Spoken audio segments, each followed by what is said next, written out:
How many times have we had recessions post-World War II? 7, 8. How many times have we had home prices crash post-World War II? 1 time. If I take 2007 and 2011 out of the equation, how many years have home prices fell since 1942? Technically, 1 year, 1990, 0.7%. 1991, 0.2. That means we cumulative didn't even have a 1% decline. So no matter how many recessions we've had, no matter how many stock market corrections we've had, the housing market is resilient. Why? Because homeowners do not act like middle-aged men podcast stock traders. And that's the group you cannot listen to. There's a lot of doom and gloom people online who have never correctly forecasted housing for 12 years. Do you know why? Because I kept everything. All their forecasts since 2012, challenged them to live debates, didn't end well for any of them. And the one thing they don't have is what we call as live active models, right? This is the geeky, nerdy side of me. My colleague, Mike Simonson, owner of Altos Research, him and I work together. How many people know Mike Simonson from Altos? Had dinner with him the other night in San Francisco. We always get people, what were you guys doing in 2008? Well, Mike Simonson went to Lehman Brothers, 2007, said, we have a way of tracking housing more efficient than anybody. He said, Lehman Brothers told him, we don't know who you are. We have 85 analysts. Mike Simonson walks 15 feet, sees Goldman Sachs, shows Goldman Sachs the data. Goldman Sachs takes it, shorts the housing market, made $10 billion. Lehman Brothers went out of business. We believe we are the most prolific housing data trackers on planet Earth. We are not shy about it, and we'll take anybody on planet Earth. But our job is to teach economics. It's to teach housing. But for all of you, you're real estate investors. So do you know who our most prolific clients are? Wall Street, real estate investors. Because we can break down any kind of zip code in America.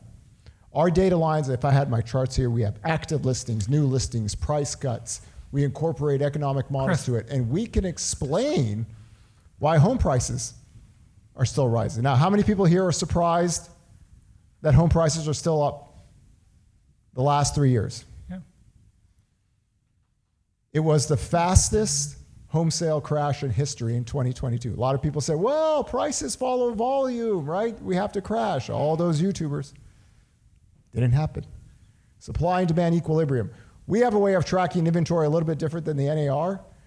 We have active live single family listing. How many people want to guess how many single family homes were available for sale in March of 2022? Anybody want to take a guess? 240,000. 240,000. That was it. For a country of 337 million, 162 million people working, 240,000 single family homes. Guys, remember the game Hungry Hungry Hippo? 1980s? We have 400 hippos, 1 ball. 87% of all the homes in America had multiple bids. We're not talking 5 or 7 or 10, we're talking 20 or 30. Today, after our new listings, every weekend we have this tracker article. We provide everybody the new listings data, active inventory, price cuts, pending contracts are positive. If I told you today every single housing forward-looking demand data is positive year over year, would you believe me? I would. Yeah. Jason's probably read the article. By the way, I've got one of your charts on the screen if you yes. want it. Yes. Yeah. This is just a quick one on this. Yeah, the percentage of homes that do not have a mortgage. Anybody want to guess? 40%? 40% of homes don't have a mortgage. Those that have a mortgage, the loan to value is 47%. We have close to $37 to $38 trillion of nested equity in America right now. Sitting there with homeowners that are doing very well. So does that look like an area where you would have a massive wave of foreclosures and bankruptcies, right? In 2005, 6, 7, and 8, foreclosures were rising 4 years before the Great Recession happened. Does anybody want to guess the percentage of underwater homes in America. It's like 2%. Nothing. In 2010, back when everything was happening. 26%. In 2010, over 23% of the homes in America were underwater. Currently, right now, we're at 0.03. So back then, what our data showed is that we have something called the new listings data. Every single week, seasonal new listing comes out. These are the homes that come onto the market that don't get a contract right away. Currently, the last week was 71,775. We're almost back to something what we call normal.